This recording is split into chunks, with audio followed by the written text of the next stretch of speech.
Willkommen zu den Kobi News auf dem Steine-Kanal. Seit unserer letzten Kobi News hat sich in Sachen Neuheiten viel getan. 9 weitere Sets sind aus dem letzten Kobi-Katalog für das Jahr 2024 Nummer 4 bekannt gegeben worden. Darunter eine neue Wunderwaffe. Wir stellen sie euch vor. Kurzer Hinweis: Seit dem Beginn der Arbeiten an dieser News sind weitere Neuheiten hinzugekommen. Diese stellen wir euch in der nächsten Kobi News vor. Sobald der Katalog veröffentlicht wurde, präsentieren wir euch alle Neuheiten noch einmal in gesammelter und kompakter Form. Neue Sets. Beginnen wir mit 3 neuen Automodellen, die im Rahmen der RAM-Lizenz erscheinen werden. Es sind die ersten nicht-militärischen Modelle, die Kobi unter dieser Lizenz veröffentlicht. 2024 waren bereits die folgenden 3 Sets erschienen: der Dodge WC Ambulance mit der Setnummer 2257, der Dodge WC 56 Command Car mit der Setnummer 3111 sowie der 37 mm GMC M6 Fargo mit der Setnummer 3116. Alle 3 Automodelle werden im Maßstab 1:35 gebaut und werden 25,99 € in der unverbindlichen Preisempfehlung kosten. Sie sind für den 15. November 2024 angekündigt. 2 RAM 1500 Modelle erhaltet ihr unter den beiden Setnummern 24607 und 24608 in der Polizeiausführung. Einen RAM 2500 bekommt ihr mit der Setnummer 24610. Es ist vorstellbar, dass Kobi außerdem ein 1:12 Modell eines RAM Pickups veröffentlicht, da bei den bisher bekannten Setnummern noch die Nummer 24609 fehlt. Daher unsere Vermutung eines weiteren RAM-Sets. Wie gesagt, das ist nur eine Spekulation unsererseits. Die RAM Pickup Trucks werden unter der Marke Ram Trucks verkauft. Zuvor waren sie aus der Dodge-Marke ausgegliedert worden. Sie werden hauptsächlich in den Vereinigten Staaten sowie Kanada verkauft.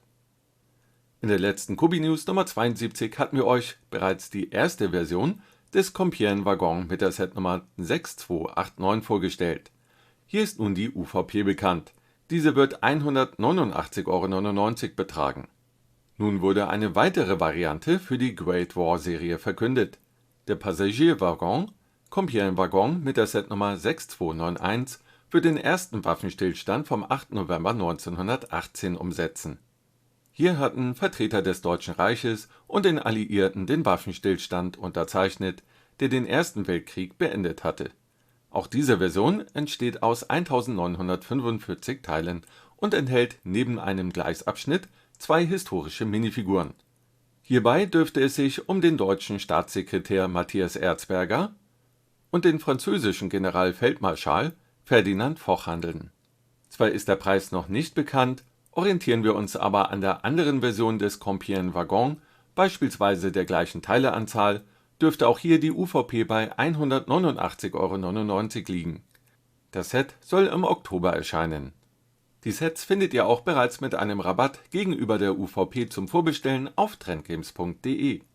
Die neben dem SA71 Blackbird vielleicht spannendste Neuerscheinung in diesem Jahr, zumindest laut Interaktionen in den sozialen Medien, ist das Aggregat 4, die in der nationalsozialistischen Propaganda als V2-Rakete, Vergeltungswaffe 2 und Wunderwaffe bekannt geworden ist. Sie erscheint in 3 Versionen. Die Standardvariante mit der Setnummer 3121 beinhaltet ausschließlich die Rakete.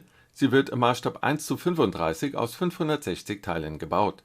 Mitsamt dem kleinen Sockel ist das Set 38,5 cm hoch. Die Rakete wird ein Innenleben aufweisen. Die beiden Sauerstoff- und Alkoholbehälter sind ebenso nachgebildet worden wie der Antrieb. Da die Abdeckung über dem Innenleben mit nur wenigen Noppen pro Seite gehalten wird, wäre es auch möglich, die Rakete offen auszustellen. Aus 1191 Teilen besteht die Executive Edition mit der Setnummer 3120. Sie beinhaltet Rakete, Warnschild und Meilerwagen. Der Meilerwagen transportierte die V2 zum Abschussort, hob sie an und wurde dann zum Betanken und Warten der Rakete verwendet. Dieser Mechanismus wird auch im Set darstellbar sein, sodass die Rakete horizontal und vertikal präsentiert werden kann. Als Minifigur ist der General dabei, der das V2-Projekt beaufsichtigte. Hierbei handelt es sich um Walter Dornberger. Die am umfangreichsten ausgestattete Version wird die Limited Edition sein, die vermutlich im September ihre Premiere feiert. Hier ist neben der Rakete auch der Meilerwagen sowie das Fahrzeug zum Transport enthalten. Hierbei könnte es sich um einen Hanomag SS-100 handeln. Daneben wird es vermutlich exklusive Minifiguren geben. Der Entwickler der V2-Rakete, Wernher von Braun, böte sich an.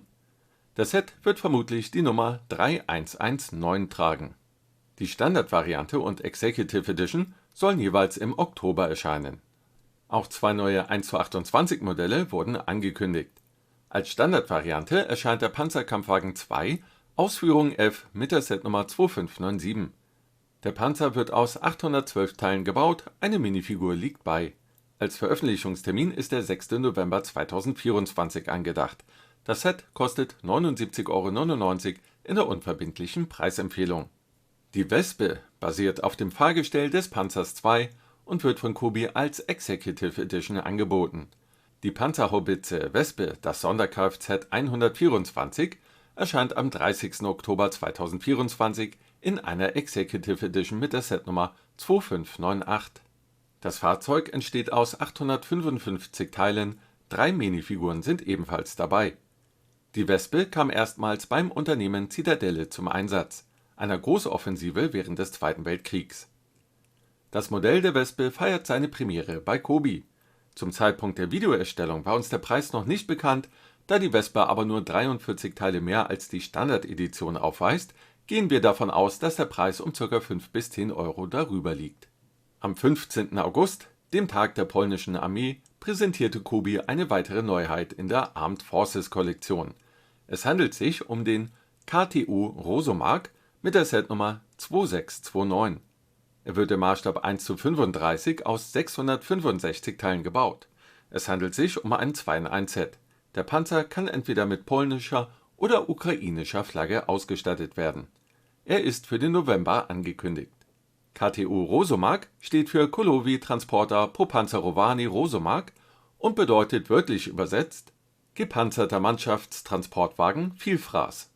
Das Mehrzweck-Militärfahrzeug kam bei dem Krieg in Afghanistan zum Einsatz. Daneben erhielt die ukrainische Armee im Jahr 2023 200 KTU-Fahrzeuge. Es handelt sich um ein Remake des älteren Sets 2616 aus dem Jahr 2019. Gerücht: Demnächst erscheint die alte Romans and Barbarians Serie in einer Neuauflage. Mit dem Roman Onager oder Onager ist ein Set aus der neuen Imperium Romanum Kollektion bereits bekannt. Als weiteres könnte sich in diesem Jahr noch eine römische Galeere hinzugesellen. Diese ist wohl ein Update der alten 23750 Variante. Nach der News ist vor der News. In Kürze erscheint die nächste Kobi News mit weiteren Neuheiten aus dem kommenden Katalog. Wer das nicht verpassen möchte, sollte jetzt ein Abo hinterlassen. Und natürlich die Glocke nicht vergessen. Von vielen der kommenden Neuheiten haben wir nun die Preise vorliegen, sodass eine Vorbestellung bei uns möglich ist. Natürlich mit einem Rabatt gegenüber der UVP. Die Sets findet ihr in unserem Onlineshop auf trendgames.de. Schaut gerne mal rein, wir freuen uns auf euch. Zum Schluss haben wir noch ein neues Giveaway für euch. Die anderen laufen aktuell noch. Zu gewinnen gibt es den Kobi 24509 Lancia Delta HF Integrale, ein sehr beliebtes Modell bei uns. Dies ist ein Dankeschön an alle Abonnenten des Sterne-Kanals hier auf YouTube. Um teilzunehmen, hinterlasst einen Kommentar mit dem Wort Wespe. Teilnahmeschluss ist der 30. August 2024. Der Gewinner wird dann aus allen veröffentlichten Kommentaren ausgelost. Was hältet ihr von den neuen Sets und auf welches freut ihr euch am meisten? Schreibt es gerne mit in die Kommentare. Und an dieser Stelle wie immer noch 2 Videoempfehlungen für euch. Dann danke ich euch recht herzlich fürs Zusehen und verbleibe bis zum nächsten Video. Auf Wiedersehen.